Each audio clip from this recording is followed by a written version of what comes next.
네, 주요 화재 발생 지역에 YTN 취재 기자가 나가 있는데요. 지역별로 지금까지 상황 살펴보겠습니다. 먼저 영덕 지역 보겠습니다. 네, 지금 영덕 도심은 전체가 마비된 상황이라고 하는데요. 취재 기자 연결해서 자세히 알아보겠습니다. 홍성욱 기자. 네, 경북 영덕 산불 피해 현장에 나와 있습니다. 네, 밤사이 인명피해가 속출했는데 지금 현장 상황 어떻습니까? 네, 저희가 오늘 새벽에 이곳 영덕에 도착했습니다.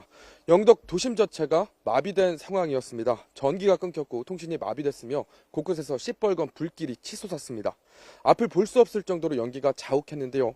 대피하는 주민들을 따라 대피소로 이동해 뜬 눈으로 밤을 지샐 수밖에 없었습니다.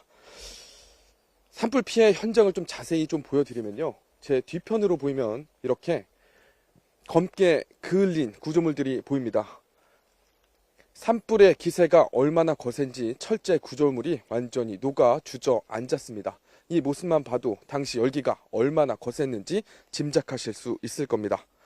산불은 바람을 타고 산 아래로 내려와 주민들에게 직접적인 피해를 입혔습니다. 차량과 집이 불에 탔고 주민들이 대피했습니다. 밤사이 진화 인력에 철수하면서 일부 피해 주민들은 집이 불에 타는 걸 지켜볼 수밖에 없는 상황도 발생하기도 했습니다.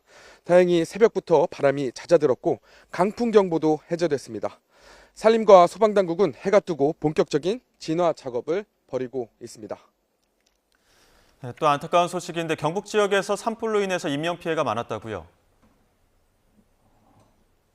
네, 맞습니다. 정말 안타깝게도 인명피해가 많이 발생했습니다. 이번 산불로 경북 지역에서 지자체 등을 통해 지금까지 확인된 것만 모두 18명의 사망자가 발생했습니다.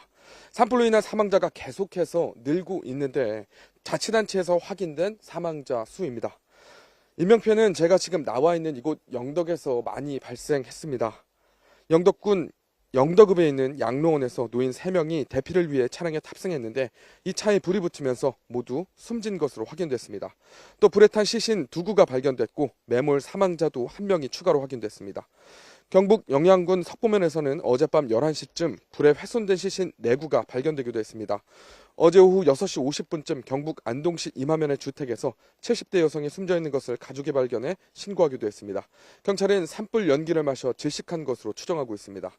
오늘 새벽 0시쯤 안동시 임동면에서도 50대 여성이 집 마당에서 숨진 채 발견됐고 이 여성의 남편도 다쳐 병원으로 이송됐습니다.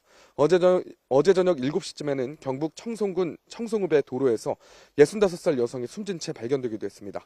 승용차를 이용해 대피하던 중 불길에 휩싸인 것으로 보입니다. 또 청송군 파천면의 80대 여성과 그리고 진보면 실랑리에서 70대 남성도 숨진 것으로 확인됐습니다. 80대 여성 1명도 실종 신고가 접수된 상태입니다. 또 영덕군에서는 바닷가 마을까지 불길이 번지면서 방파제 위로 대피했다가 고립된 주민 104명이 해양경찰에 구조되기도 했습니다.